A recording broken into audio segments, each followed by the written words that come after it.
నిరీక్షించెద దేవా నీ వాక్కు కొరకై ప్రలాపించెద ప్రభువా నీ పాద పూజకై నిరీక్షించెద దేవా నీ వాక్కు కొరకై ప్రలాపించెద ప్రభువా నీ పాద పూజకై నిరీక్షించెద దేవా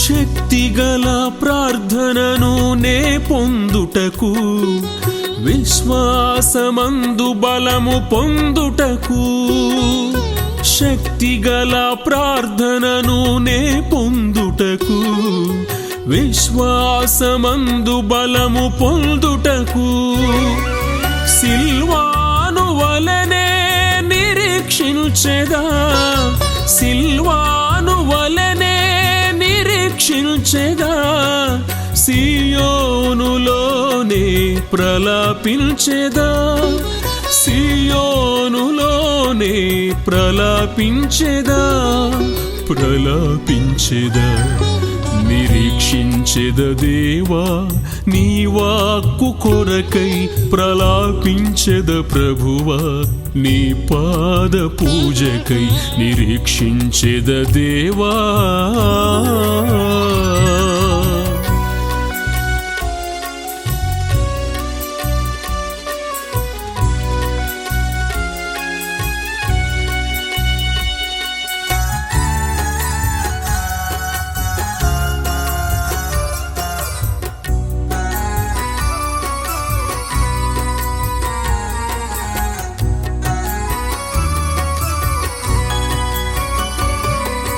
యేసుని సాక్షిగా నేనుండుటకు మహిమగల నీ కృపతో నన్ను నింపుము యేసుని సాక్షిగా నేనుండుటకు మహిమగల నీ కృపతో నన్ను నింపుము పౌలు శీల వలనే ప్రలాపించెదా పౌలు శీల వలనే ప్రలాపించెదా ప్రభువాని పాత్రుడనై నిరీక్షించెదా ప్రభువాని పాత్రుడనై నిరీక్షించెదా నిరీక్షించెదా నిరీక్షించెద దేవా నీ వాక్కు కొరకై ప్రలాపించెద ప్రభువా నీ పాద పూజకై నిరీక్షించెద దేవా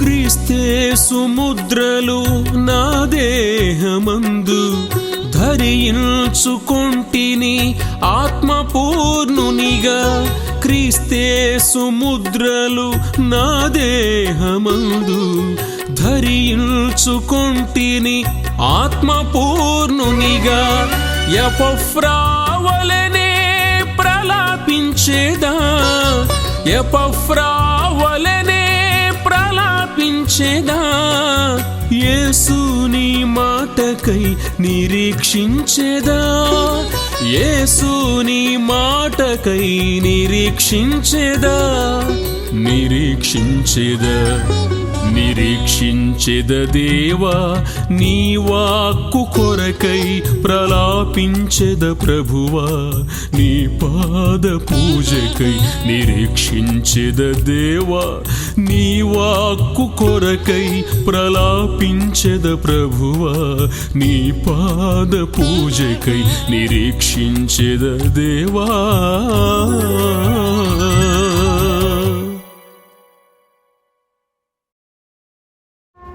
క్రీస్తు నామమును బట్టి నాకు అత్యంత ప్రియమైన నా ప్రియ సహోదరి సహోదరులారా, మీ అందరికీ నా హృదయపూర్వక వందనాలు. అనేక మంది మరి ఈ యొక్క వీడియోస్ ద్వారా, యూట్యూబ్ ద్వారా, ఛానల్స్ ద్వారా మీరు చూస్తూ వాక్యాన్ని గ్రహిస్తున్నారని నమ్ముతున్నాను. అదేవిధంగా అనేక మంది నూతనంగా సబ్స్క్రైబ్ చేసిన బిడ్డలకు కూడా నా హృదయపూర్వక వందనాలు. అనేక మంది ఫార్వర్డ్ చేసిన బిడ్డలకు కూడా, నూతనంగా చూస్తున్న వ్యూవర్స్ కూడా నా హృదయపూర్వక వందనాలు. దేవుడు మిమ్మల్ని, మీ కుటుంబాలను దీవించునుగాక. ఈ విన్న వాక్యం అనేక మందికి మీరు కూడా ఫార్వర్డ్ చేయండి. ఆత్మీయంగా వాళ్ళు బలపడటానికి మంచి మార్గమై ఉంటుంది. చూద్దాం. ఇక్కడ ఈరోజు మనం నేర్చుకోబోయే పాఠం ఏంటంటే, మనకు తెలుసు ఏలియాని వెంబడించిన ఎలీషా డబుల్ పోర్షన్ స్పిరిట్ని కలిగి ఉన్నాడు. అంటే ఏలియా గొప్ప ప్రవక్త, ఆ దినాల్లో గొప్ప ప్రవక్త, గొప్ప ప్రార్థనాపరుడు, ప్రార్థనా యోధుడు. అంతేకాదు దేవునితో ముఖాముఖిగా మాట్లాడే అనుభవం కలిగిన వాడు. Challenging prayerful man. అంటే ప్రార్థన చేస్తే ఇది ఎందుకు జరగదు, ఇది జరగాల్సిందే అని ఖచ్చితంగా యేసు నామమున జరుగును గాక, నా ప్రభు సన్నిధిలో నేనున్నాను, ఆయన సన్నిధిలో ఉన్నాను కాబట్టి చెప్తున్నాను, నిశ్చయముగా ఇదిగో అర్పించబడిన అర్పణ దేవుడు అగ్ని ద్వారా స్వీకరించును గాక అనగానే మహాకాశాలు తెరవబడి అగ్ని అలా దిగి వచ్చి పెట్టబడిన ఆ యొక్క భక్ష్యమునంతా కూడా, అంటే మాంసమును, రొట్టెలను హరించింది. తడిచిన మాంసం, తడవకుండా ఉన్న మాంసం కాదు, తడిచినది, నీళ్ళతో తడవబడినది. ఆ యొక్క బలిపీఠం వేసి, బలిపీఠం కట్టి 12 రాళ్లతో, ఇశ్రాయేలు గోత్రులకు సాదృశ రూపంగా 12 రాళ్లతో ఒక బలిపీఠం కట్టి, ఆ బలిపీఠం మీద కట్టెలు పెట్టి, ఆ కట్టెల మీద మాంసాన్ని పెట్టి తడిపి, చుట్టూ కందకం తీసి, కందకంలో నీళ్లు పోయించి, అంటే నీళ్ళల్లో కూడా అగ్ని ప్రత్యక్షత ఉన్నది చూపించిన మహాయోధుడు ఏలియా. ఆయన వెంబడించిన ఎలీషా చాలా నేర్చుకున్నాడు. ఆయన దగ్గర ఏం నేర్చుకుని ఉంటాడు? డబల్ ఆత్మ రావాలంటే, అంటే ఏలియాని మించిన వాడు కావాలంటే ఏలియా దగ్గర ఏం నేర్చుకుని ఉంటాడు? ఏలియా ఎలాంటి ఛాలెంజింగ్ ప్రేయర్ చేసేవాడు అంటే, పట్టుదలతో ప్రార్థనా జీవితంలో ఎలా ఏలియా ఉన్నాడో. ఒక పట్టు పట్టాడంటే మనల్ని అంటారు కదా, అరే వాడు పట్టు ఉడుం పట్టు అంటే ఏంటంటే అంత గట్టిగా ఉంటుంది. ఏలియా ప్రార్థన చేశాడంటే ఖచ్చితంగా వర్షం రమ్మంటే వర్షం వచ్చేసింది. ఏలియా ఏమన్నా దేవుడా? ఏలియా దేవుడన్నా? ఆయన ఒక దేవుని సేవకుడు, అంతే, ఒక మనుష్యుడు. అందుకే యాకోబు అంటాడు, ఆయన మనలాంటి మనుషుడే. మనలాంటి అంటే మనం ఎలాంటి స్వభావం కలిగిన వ్యక్తులమో, మనకెలా కోపతాపాలు ఉంటాయో, మనకెలా ఆవేశాలు ఉంటాయో, మనకెలాంటి ఆలోచనలు ఉంటాయో, ఇలాంటి వ్యక్తి అంటే స్వాభావికంగా మనం ఎలాంటి వాళ్ళమో అలాంటి మనుష్యుడే. ఆయన దేవుడు ప్రత్యేకంగా ఆయన అవయవాలు చేయలే.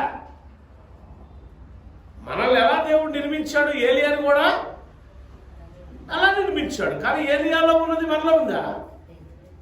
ఏలియాలో ఉన్నది అంటే ఏలియా కూడా మనలాంటి స్వభావం కలిగిన వాడే. కానీ ఏలియాలో ఉన్నది దానికంటే రెట్టింపు ఎవరిలో ఉంది తెలుసు? ఇప్పుడు ఎలీషా. మరి ఎలీషాను వెంబడించిన వాళ్ళలో ఎంత ఉండాలా? ఏలియాను వెంబడిస్తే ఏలియాలో ఉన్న ఆత్మ కంటే రెట్టింపు, అంటే డబల్. ఏలియాలో ఒక ఆత్మ ఉంటే ఎలీషాలో 2 ఆత్మలు, అంటే ఆ ఆత్మ రెట్టింపు. ఏలియాలో 100% ఉంటే ఎలీషాలో 200%కి వచ్చింది. మరి ఎలీషాను వెంబడించిన వాళ్ళు ఎంత ఉండాలి చెప్పమ్మా దేవి గారు? ఎంత ఉండాలి? 400 కదా. మరి ఉందా? ఒక అంతం ఉన్నవాడికి వెంబడించిన వాడికి 200 వస్తే 200 ఉన్న వాడిని వెంబడించిన వాడికి డబుల్ రావాలి కదా. మరి వచ్చిందా? అదే ఈరోజు మన ప్రశ్న. ఎందుకు రావడం? నిజంగా ఏలియా ఎలా ఉన్నాడు అంటే ప్రతిరోజు దేవుని వాక్యం వినేవాడు, దేవుని మాట వినేవాడు. అంటే దేవుని మాట వినకుండా ఆయన దినచర్య ప్రారంభించేవాడు కాదు. గమనించాల్సిన విషయాలు ఏంటంటే ఇక్కడ ప్రతిరోజు ఉదయకాలమే మనం లెగుస్తాం కదా, లేవగానే మంచం దిగ్గానే మనం ఏం చేస్తాం? ప్రారంభ పరిచర్య ఒక్కొక్కటి చేసుకుంటూ కాలకృత్యాలు తెచ్చుకుంటాం, బ్రష్ చేసుకుంటాం, స్నానాలు చేస్తాం, అంటూ అయితే వండుకుంటాం, తింటాం, ఇంకా పడుకుంటాం, లేదా పని ఉంటే పనికి పోతాం. ఇది కదా మన దినచర్య. ఏలియా దినచర్య ఎలా ఉండేదంటే ప్రొద్దున్నే ఆయన తెల్లవారుజామునే లేచి ఆయన ఎక్కడికి వెళ్ళేవాడు అంటే ఫస్ట్ దేవుని దగ్గరికి వెళ్ళేవాడు. ఏలియా చేసే పని ఏంటంటే మరి నిద్రపోయేవాడో లేదో సరిగ్గా తెలియదు, కానీ మనిషి కాబట్టి నిద్రపోతాడు. కానీ నేను అంటే ఏలియా ఎక్స్పీరియన్స్ బట్టి, ఏలియా గురించి చదివిన విధానం గురించి, నేను నా ఆత్మీయ జీవితం ఎక్స్పీరియన్స్ గురించి నేను చెప్తున్న మాట ఏంటంటే, చంటి బిడ్డ తల్లి ఒడిలో తల్లి పాలు తాగి ఎలా నిద్రపోతాడో, తల్లి ఒడిలో సురక్షితంగా ఎలా ఉంటాడో, దేవుని ఒడిలో అలా పెరిగిన వాడు ఏలియా. మన ఆత్మీయ జీవితంలో చాలా మంది ఈరోజు క్రైస్తవ జీవితంలో జీవిస్తున్న వారు తల్లి ఒడిలో పసిబిడ్డ ఏ రీతిలో ఒదిగి ఒదిగి ఒదిగి ఒదిగి నిద్రపోతాడో భయం లేకుండా దేవుని ఒడిలో మనం అలా పెరుగుతున్నామా లేదా? ఉదయం ఒకసారి పరిశీలన చేసుకుందాం. రోజుకొచ్చి 24 గంటలు సమయం ఉంటుంది. ఈ 24 గంటల సమయంలో మన ప్రార్థన జీవితం ఎంత, మన వాక్యం చదివే జీవితం ఎంత, సమయం ఎంత, ప్రార్థన చేసే సమయం ఎంత, స్తుతించే సమయం ఎంత, ఆరాధించే సమయం ఎంత, కీర్తించే సమయం ఎంత, అంటే దేవునితో మన సమయం ఎంత? ఏలియా ప్రార్థన చేయగల వర్షం ఆగిపోవును గాక అనగానే ఆకాశ తూములని కూడా మూయబడినట్టు వర్షం ఆగిపోయిందంటే అసలు దేవుడు చెప్పాలి వర్షం ఆగు అంటే వర్షం ఆగిపోయింది. యేసుప్రభు వారు తన శిష్యులతో ప్రయాణమైపోతుండగా ఆయన అలా కునికి నిద్రపోతున్నాడు. శిష్యులు భయభ్రాంతులకు గురయ్యారు. కారణం ఏంటి తెలుసా? ఒక్కసారిగా సముద్రం మధ్యలోకి వెళ్ళగానే పెను తుఫాను రేగింది. అలలు ఎగిసెగిసి పడుతున్నాయి. ఓడ బ్రద్దలైపోయే పరిస్థితి, లేదా మునిగిపోయే పరిస్థితి, ప్రాణం పోయే పరిస్థితి. ఇలా వచ్చినప్పుడు గజగజ మునిగిపోతున్నారు. ఏమంటున్నాడు? సేవకుడా, అయ్యా, బోధకుడా, మేము చనిపోయే పరిస్థితికి మేము వస్తే నువ్వేంటయ్యా నిద్రపోతున్నావు? ఇశ్రాయేలును కాపాడువాడు కునుకడు. ఏ గాలిని చూసి భయపడ్డారో, ఏ వర్షాన్ని చూసి భయపడ్డారో, ఏ తుఫాను చూసి భయపడ్డారో, ఏ సముద్ర కెరటాలను చూసి భయపడ్డారో, ఆ సముద్ర కెరటాలను ఆయన లేచున్నాడు, నిమ్మలించును గాక. వెంటనే ఎగిసిపడుతున్న కెరట చప్పగా పడిపోయింది. గాలి వస్తున్న వేగవంతంగా వస్తాం గాలి. అప్పుడంతా శిష్యులు, వామ్మో, ఈయన అంతటి వాడు, గాలియు సముద్రమును వర్షమును ఈయనకి చెప్పాలి, ఈయనకి. అరే, ఆయనకి గాలి, సముద్రం, వర్షం, తుఫాను కూడా లోబడి ఉంటే పాపిష్టి జనాంగం మనం లోబడతా. ఎంత బాధ తెలుసా? ఏలియా లోబడ్డాడు కాబట్టి వర్షాన్ని ఆజ్ఞాపించి ఆపేశాడు. ఎలీషా లోబడ్డాడు కాబట్టి డబుల్ పోర్షన్ ఏలియా కంటే ఎక్కువ అద్భుతాలు చేశాడు. ఇప్పుడు ఎలీషాను వెంబడించిన వాడు ఎలీషా కంటే డబల్, అంటే 2 అంతలు అంటే 4 అంతలు. ఆయన 10 చేస్తే 11 చేస్తే 22 చేతి చూపించాలి, 42 చేతి చూసి అవసరం 50 చేతి చూపించాలి. యేసుప్రభు వారు కూడా ఈ లోకము పరలోకమునికి ఎగిపోయేటప్పుడు ఆయన చెప్పే మాటలు ఏంటంటే, మీరు నాకంటే ఎక్కువ అద్భుతాలు, నాకంటే ఎక్కువ సూచక్రియలు చేస్తున్నారా ఈ రోజుల్లో, జరుగుతున్నాయి ఈ రోజుల్లో. కారణం ఏంటి తెలుసా? దేనికి మన దేవుడు లోబడడం చెప్పాడో ఆ వాక్యానికి మనం లోబడుతున్నా. విధేయత లేదు, విశ్వాసం లేదు, అవిశ్వాసం వచ్చింది, భక్తిహీనత వచ్చింది, మన విశ్వాస జీవితాన్ని పాడు చేస్తుంది వచ్చి. ప్రియులారా, ఈ 2వ రాజుల గ్రంథంలో మనం చూసినట్లయితే ఎలీషా మీదకి వామ్మో సిరియా రాజు అంటున్నాడు. ఇక్కడ జరుగుతున్నవన్నీ కూడా ఎలా తెలుస్తుంది ఇశ్రాయేల్ రాజు కనంటే, గతంలో మనం నేర్చుకున్న పాట కూడా, రాజా ఇశ్రాయేల్ దేశంలో ఒక ప్రవక్త ఉన్నాడు. ఇశ్రాయేల్ రాజుకి ఇక్కడ మనం మాట్లాడుకునే మొత్తం ఆయన చెబుతున్నాడు.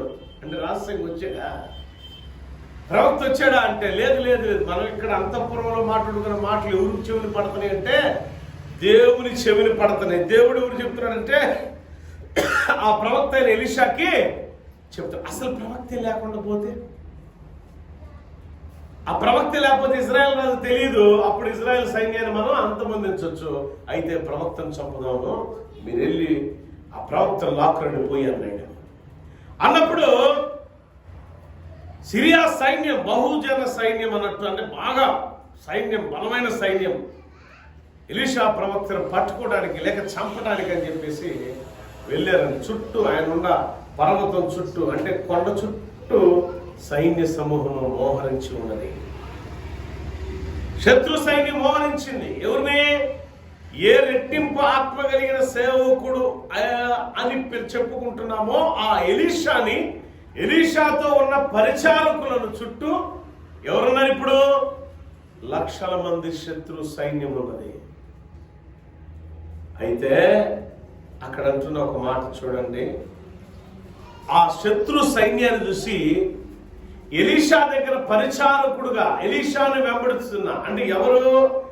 ఏలియాని ఎలీషా ఏ రీతిలో వెంబడించాడో ఎలీషాను కూడా ఆ రీతిలో వెంబడించే ఒక పరిచారకుడు పొద్దున్నే లేచి పెందల కాడే పని చేయడానికి బయటకు రాగానే చూశాడు చుట్టూ. వామ్మో ఇంతమంది సైన్యం, ఇంకేమో చచ్చేవరా బాబాయ్ అని చెప్పి పరిగెత్తుకుంటూ వెళ్ళి తన యజమానుడు చెప్తున్నాడు. ఏమన్నా తెలుసా? పెందలకాడ లేచి బయటికి వచ్చి గుర్రములను రథములను కలిగిన సైన్యం పట్టణమును చుట్టుకొని అంతటా చూసారా? ఇక్కడ భయపడుతున్నాడు. ఎవరు? ఎలీషాని చెప్పాలి. ఎలీషాని వెంబడిస్తున్న ఒక శిష్యుడు ఏం చేశాడు? బయట సైన్యాన్ని చూసి, శరీరానుసారమైన లోకానుసారమైన సైన్యాన్ని చూసి భయపడిపోయాడు. వాస్తవంగా ఆయన వెంబడించేవాడు ఎలా ఉండాలా? ఎలా ఉండాలంటే, నా యొక్క ఏలినవాడు లేక నా సేవకుడు లేక మా ప్రవక్తను, నేను ఒక గొప్ప ప్రవక్తను వెంబడిస్తున్నాను.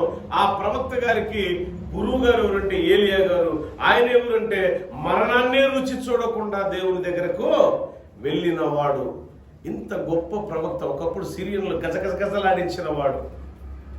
ఇలాంటి ప్రవక్త శిష్యుడు ఉన్న ఎలీషా గారు డబల్ పోర్షన్, రెట్టింపు ఆత్మశక్తితో నింపబడిన ఒక సేవకుడిన. ఈయన వెంబడిస్తున్నాను, సో నాకేంటి భయం అనుకోవాల్సింది పోయి భయపడుతూ ధైర్యాన్ని కోల్పోయాడు. కీర్తనల గ్రంథంలో ఎందుకు ధైర్యాన్ని కోల్పోయాడు? బైబిల్లో ఓ మాట ఉంటుంది. కీర్తనల గ్రంథం 31వ అధ్యాయం 24వ వచనంలో ఓ మాట రాయబడి ఉంది. చూడండి, అక్కడ ఏం రాయబడిందో. కీర్తనల గ్రంథం 31వ అధ్యాయంలో 24వ వచనం ద్వారా, యెహోవా కొరకు కనిపెట్టువారులారా మీరందరూ ఏం చేయాలంటే మనసున వాడు ఏం కోల్పోయాడంటే శిష్యుడు ఏం కోల్పోయాడమ్మా? ధైర్యం కోల్పోయాడు. చాలా సమస్యలు కొన్ని చూడండి, మనల్ని మించిపోయిన బాధ, మనకు మించిపోయిన అప్పులు, మనకు మించిపోయిన సమస్య, మనకు మించి మనం తట్టుకోలేము, ఈ బాధ నుంచి మనం విడిపించే వాళ్ళు ఎవ్వరు లేరు అనుకున్న సమయంలో కూడా విశ్వాసం ఉండవలసినది ఏంటంటే తెలుసా? ధైర్యం ఉండాలి. ఏలియాను వెంబడించిన ఎలీషాలో ఉన్న ధైర్యం, ఎలీషాను వెంబడించిన ఆయన యొక్క శిష్యుడికి ఉండవలసింది ఏంటంటే ధైర్యం. బైబిల్ చెప్తుంది 31వ కీర్తనలో మనం చదువుకున్నాం కదా. ఇప్పుడు ఈ 24వ వచనంలో ఏం రాయబడి ఉంది? యెహోవా కొరకు. అంటే ఇతనేంటంటే ఎలీషాను వెంబడిస్తున్నాడే గాని దేవుని కొరకు కనిపెట్టేవాడిగా, దేవుని కార్యాల కోసం కనిపెట్టేవాడిగా లేడు. చాలా మంది క్రైస్తవ జీవితంలో మనం ఏం చేస్తామంటే, తప్పులు ఏం చేస్తామంటే, దేవుని కార్యం కోసం కనిపెట్టం, దెయ్యపు కార్యాల కోసం కనిపెడతాం. దేవుని కార్యాల కోసం కనిపెట్టే వ్యక్తులుగా మనం ఉంటే, నిజంగా యెహోవా కొరకు కనిపెట్టే వ్యక్తుల్లో మనం కూడా ఒకరిగా ఉంటే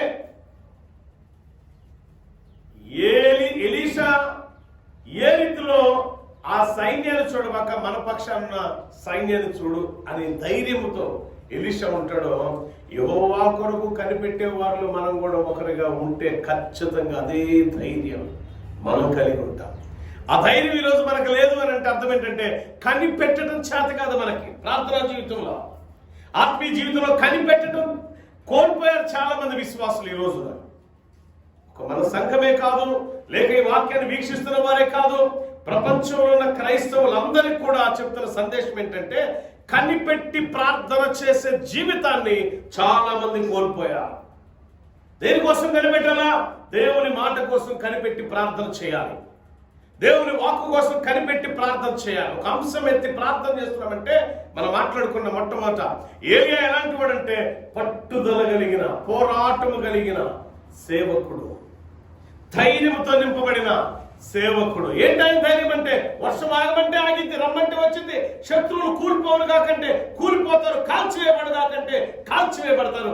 అంత ధైర్యం ఉన్న సేవకుడు ఏలియా. ఆయన వెంబడించిన వాడు ఎలీషా. ఆయనకంటే రెట్టింపు ఆత్మ కలిగిన వాడు. ఆయన వెంబడించేవాడు ఎలా ఉండాలా?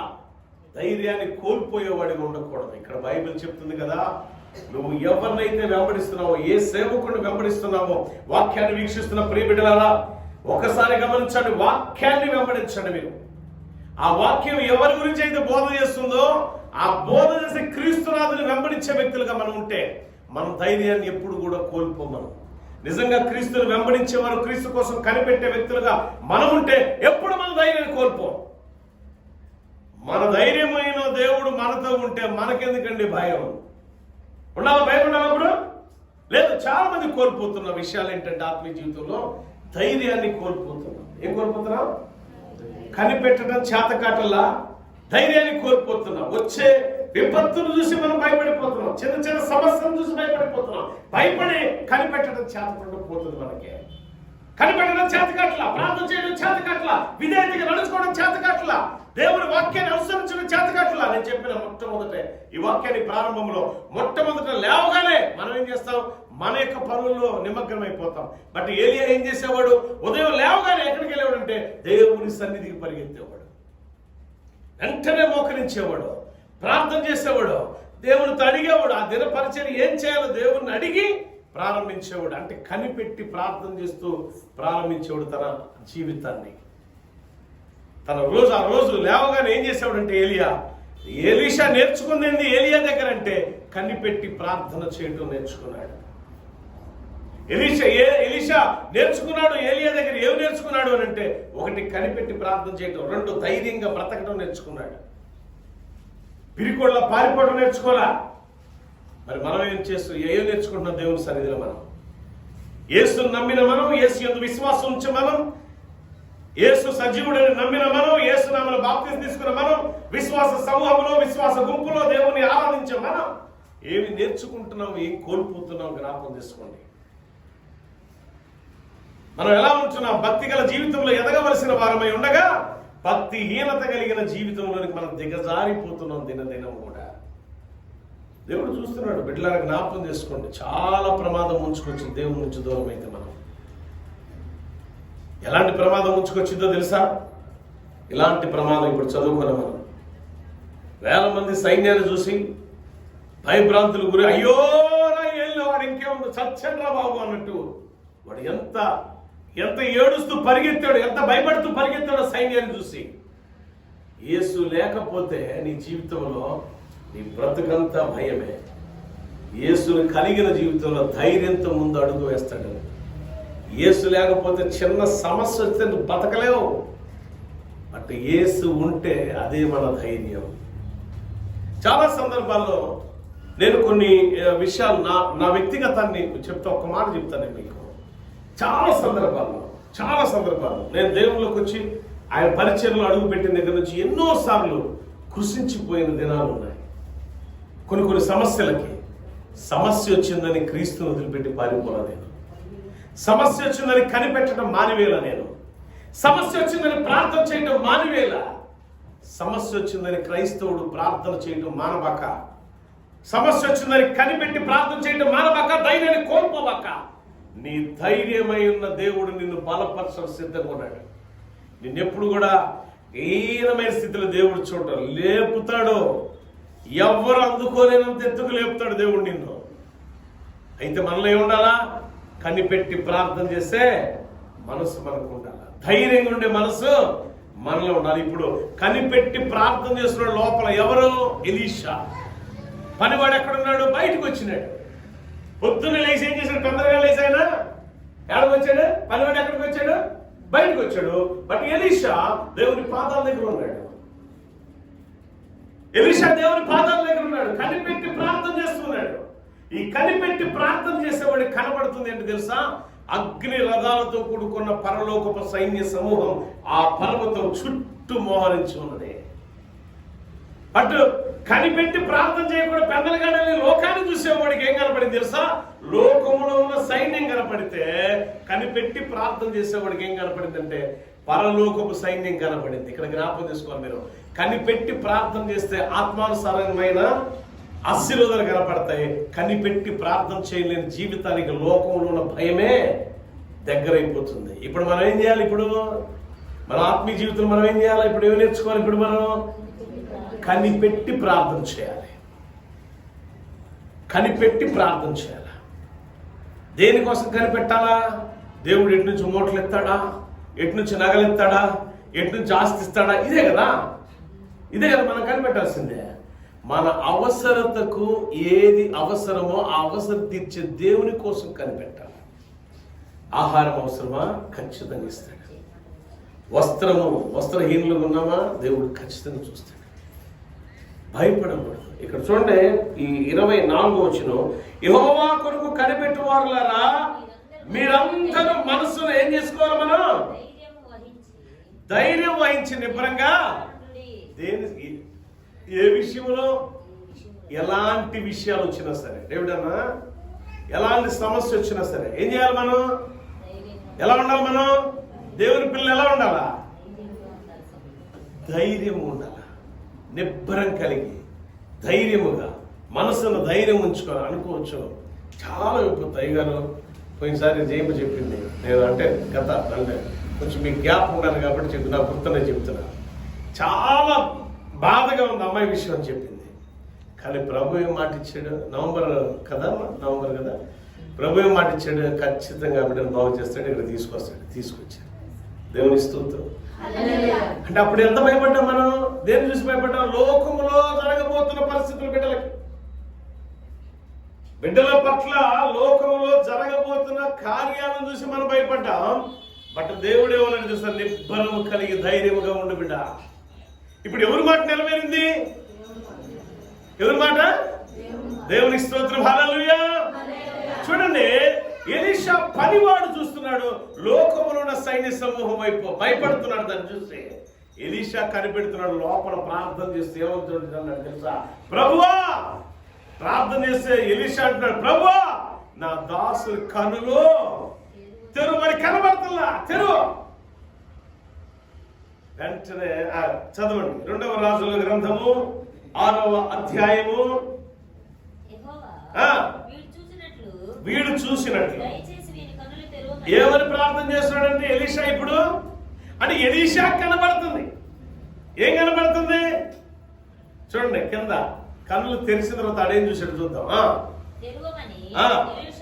ఎలీషా ప్రార్థన చేయగా యెహోవా పనివాని కన్నులను తెరవజేసిన గనుక ఎలీషా చుట్టూ పర్వతము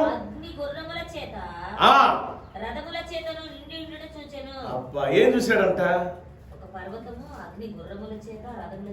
వాళ్ళున్న పర్వతము చుట్టూ అగ్ని రథాలు, గుర్రాలు, పరలోకపు సైన్య సమూహము. ఎవరికి ఇప్పుడు ప్రొటెక్షన్ ఇస్తుంది? కాపుదలిస్తుంది. ఎవరెవరికి? ఎలీషాకి, ఎలీషాతో ఉన్న పనివారులకు, లేక వెంబడించే శిష్య బృందానికి. ఎలీషా ప్రార్థనలు ఏమో తెలుసా? కనిపెట్టి ప్రార్థన చేసేస్తాడు. ఒకవేళ ఎలీషా రోజు కనిపెట్టకుండా నిద్రపోయి ఉంటే ఎలీషా మరణమయ్యేవాడు. ఈ చరిత్ర మనం చెప్పుకునే వాళ్ళం కాదు. ఎలీషా ఒకవేళ పనివాడు వలె భయపడితే ఎలీషా ఈరోజు చరిత్రకి ఎక్కేవాడు కాదు. అంటే ఎలీషాలో ఏముంది? ఇప్పుడు ఏముంది? కనిపెట్టి ప్రార్థించే మనసు ఉన్నది, ధైర్యం ఉన్నది, నిబ్బరము కలిగి దేవుడు చేయబోతున్న కార్యాన్ని చూసే తత్వం అయినది. నీలో ఉందా? మనలో ఉందా? మనలో ఏం కోల్పోతున్నాం తెలుసా? ఏం కోల్పోతున్నాం తెలుసా? విశ్వాస సమూహంలో మనం విశ్వాసమా? అమ్మా, విశ్వాసం ఎలా ఉండాలి తెలుసా? సేవకుడిని మించిన ఆత్మ కలిగి ఉండాలి. ఏం కలిగి ఉండాలి విశ్వాస జీవితంలో? మనం అనుకోవాలి, యేసు ప్రభువా ఇదిగో మా సేవకుడికి ఇచ్చిన అభిషేకం ఎంత ఉందో దాని రెట్టింపు అభిషేకం నాకు. ఏ విషయాల వల్ల మీరు అడగకూడదా? మాస్టర్ గారు ఫీల్ అవుతాడు కదా, అవుతాడు కదా, కింద అవుతాడు కదా మీ మాస్టర్ గారు, అవునా? మరి ఎందుకు అడగట్లా? ఎందుకు అడగటల్లా అంటే కనిపెట్టే ప్రార్థన చేసే మనసు మనకి. ఒకవేళ కనిపెట్టి ప్రార్థన చేసే మనసు ఉంటే దేని విషయమైనా భయపడతామా?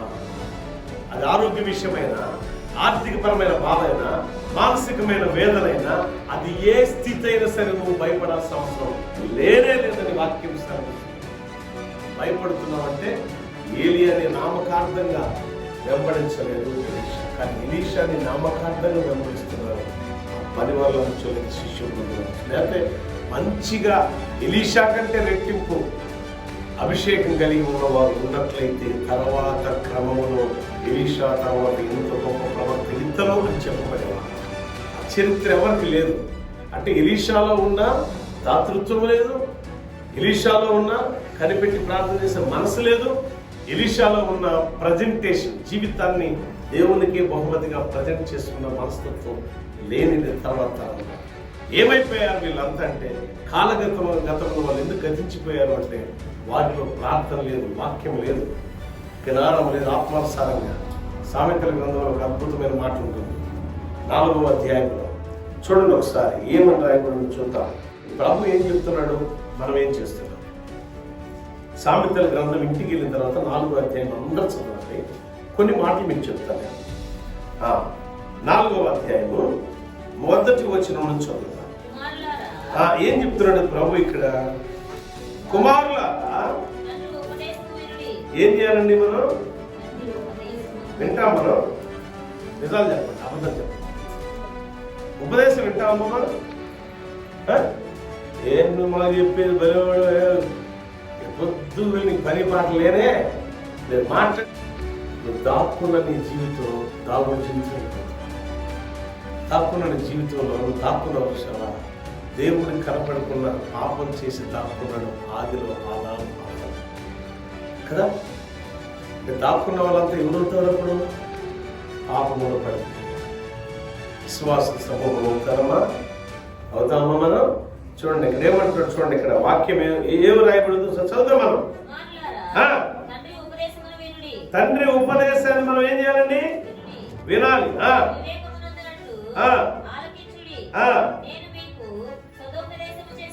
నేను మీకు సదుపదేశమును చేసేదను, నా బోధ త్రోసివేయకుడి. అంటే వినాలి. ఇక్కడ ఏలియా దగ్గర బోధ ఎలీషా విన్నాడు. ఏలియా ఎలాంటి ఉపదేశాన్ని తన యొక్క శిష్యుడికి లేక తన ఆత్మీయ కుమారుడికి బోధ చేశాడో అదంతా విన్నాడు. వినేవాడు తెలుసా? తండ్రిని మించిన తనయుడైపోయాడు, గొప్పోడైపోయాడు. మరి ఎలీషా దగ్గర ఎందుకు ఈ భయభ్రాంతులతో గురయ్యే వ్యక్తులు ఉన్నారు అని అంటే వారు ఉపదేశాన్ని వినేవారు లేరు. ఉన్నవారిలో ఉపదేశాన్ని వినరు, వాక్యాన్ని వినే మనసు వారికి లేనే, గ్రహించే తత్వం వారికి లేనే లేదు. వాక్యం సెలవిస్తుంది. మార్కు సువార్త చూడండి ఒకసారి. మార్కు సువార్తలో అదేవిధంగా యెషయా గ్రంథములో రాయబడిన ఒక మాట ఉంది చూడండి. అక్కడ ఏముంటుంది తెలుసా? మార్కు సువార్త 7వ అధ్యాయము 6-7 వచనాలు మన కొరకు పొందుపరచబడి. ఏముందిరా బాబు, ఎందుకు వింటలేదురా వాక్యాన్ని మనం, ఎందుకు గ్రహించట్లేదురా వాక్యాన్ని మనం, వాక్యాన్ని ఎందుకు మనం త్రోసివేస్తున్నామంటే మనం ఎలా ఉన్నామో ఈ వాక్యం చెప్తుంది. యేసు ప్రభువు ఈ మాట చెప్తున్నా, నేను కాదమ్మా చెప్తుంది. ఈ మాట ఎవరు చెప్తున్నారు తెలుసా? యేసు క్రీస్తు ప్రభు అని చెప్తున్నారు. ఏమని చెప్తున్నారు? అందుకు ఆయన వారితో ఇలా చెప్పాను, ఈ ప్రజలు పెదవులతో నన్ను ఒకవేళ మనం పెదవులతో గణపరిచే వ్యక్తులు ఉన్నామా అంటే ఎలీషాను వెంబడిస్తున్న వారు పెదవులతో గణపరుస్తున్నారు, పేరుకు మాత్రమే విశ్వాసులు. హృదయం మాత్రం వారికి ఏమైపోయింది, దేవునికి ఏమైపోయిందట, అందుకే వాడు చూడలేకపోయాడు. ఎలీషా చూశాడు పక్కనే, ఎలీషా పక్కనే కదా వీడు కూడా ఉంది.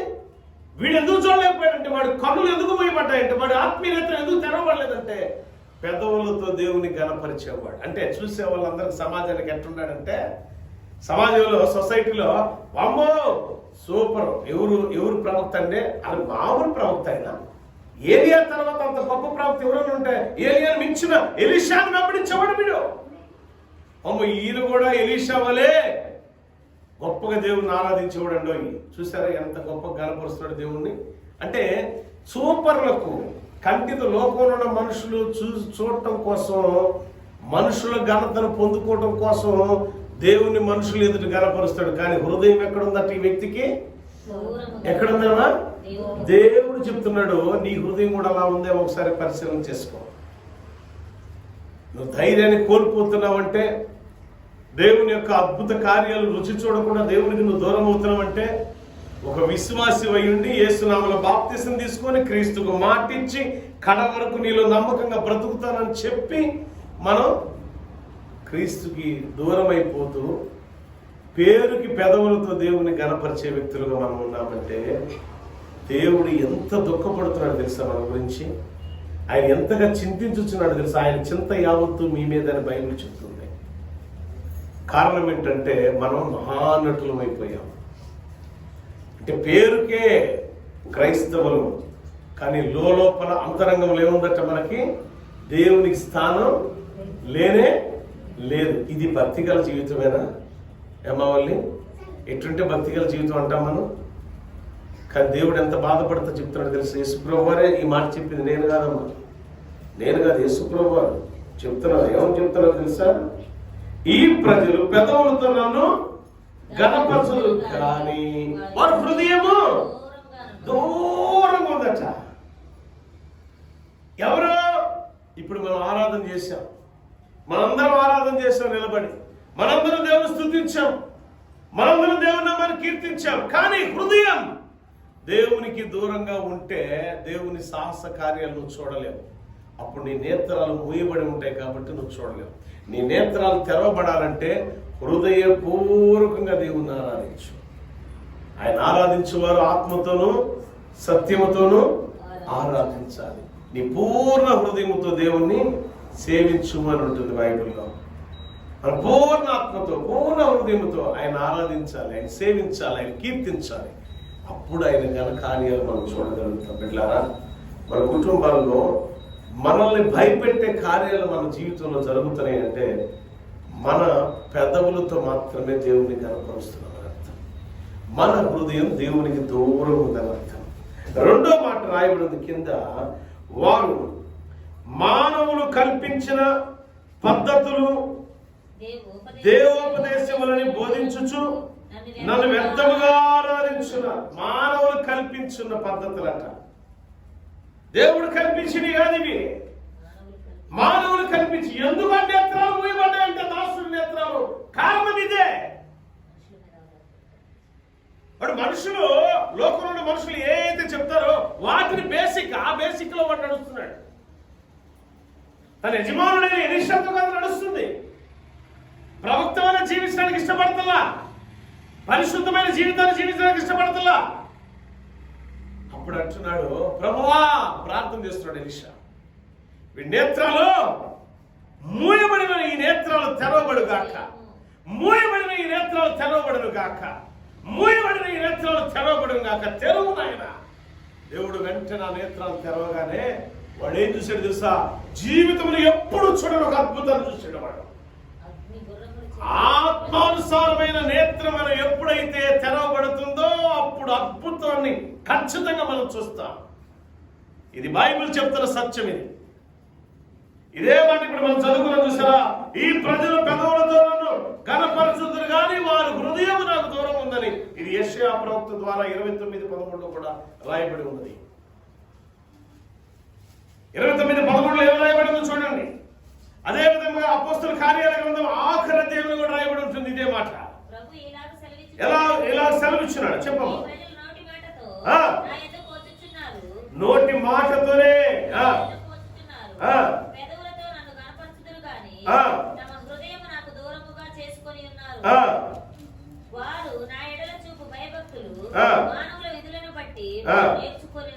అబ్బా అంటే ఏం చేస్తున్నారు?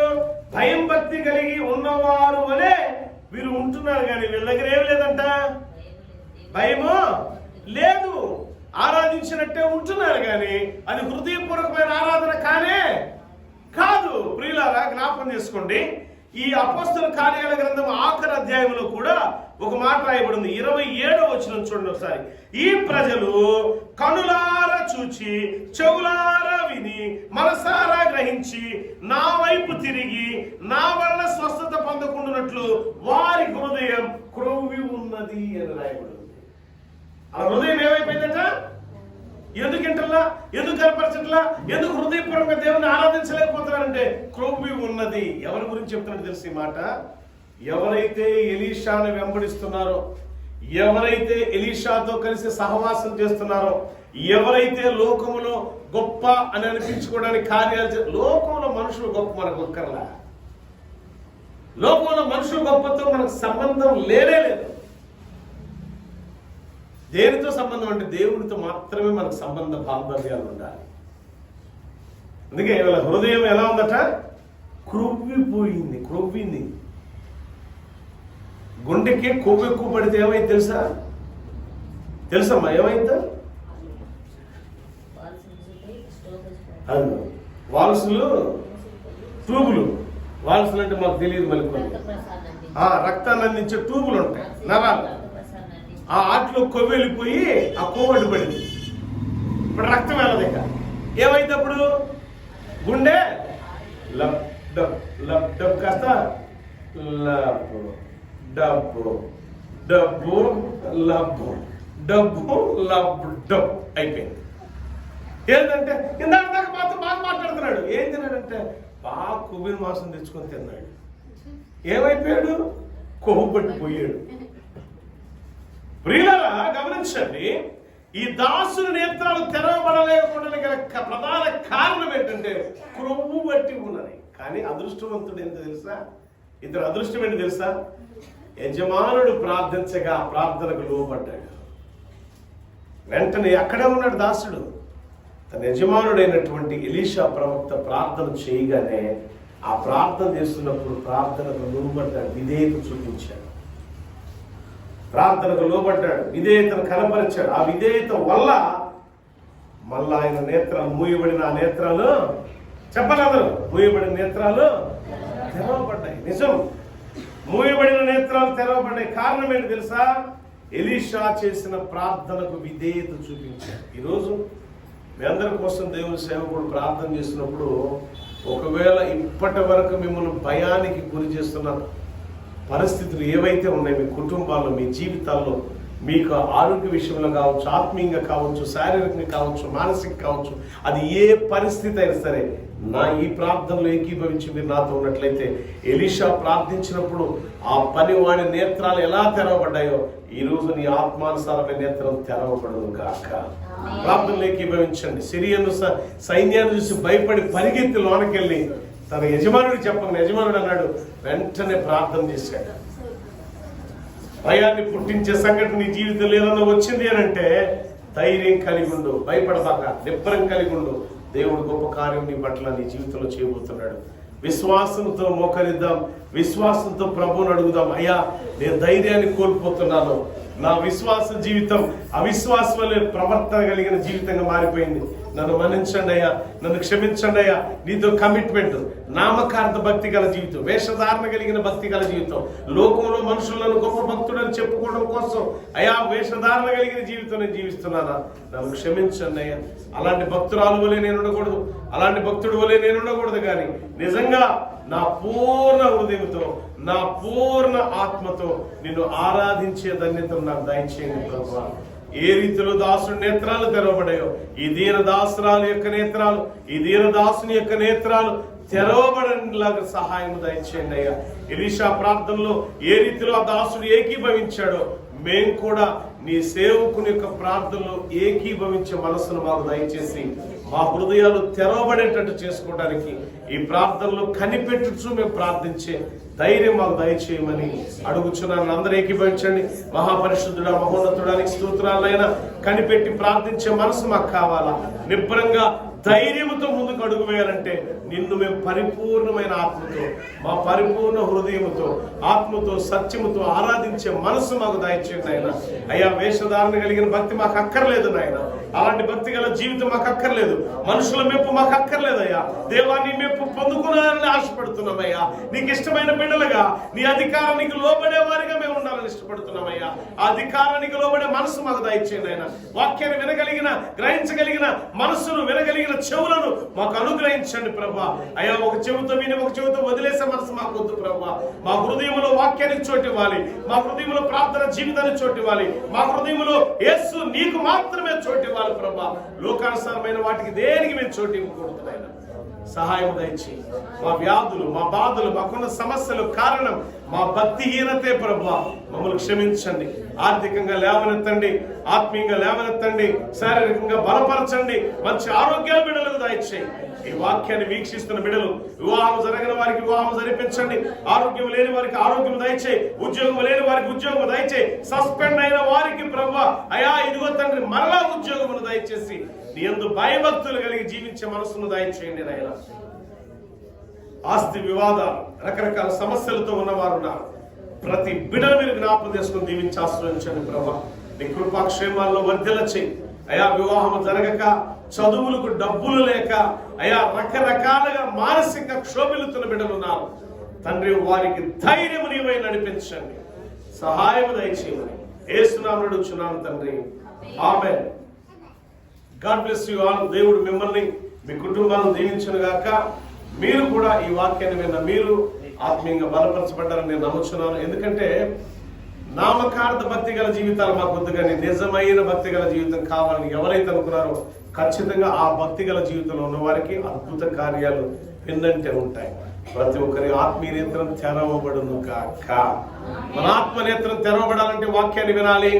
మన ఆత్మనేత్రం తెరవబడాలంటే మనం కనిపెట్టి ప్రార్థన చేయాలి. ఆత్మీయ నేత్రం తెరవబడిన వారు ధైర్యంతో, నిబ్బరంతో అడుగులు వేస్తారు, ఆశీర్వాదాలు పొందుకుంటారు. God bless you all.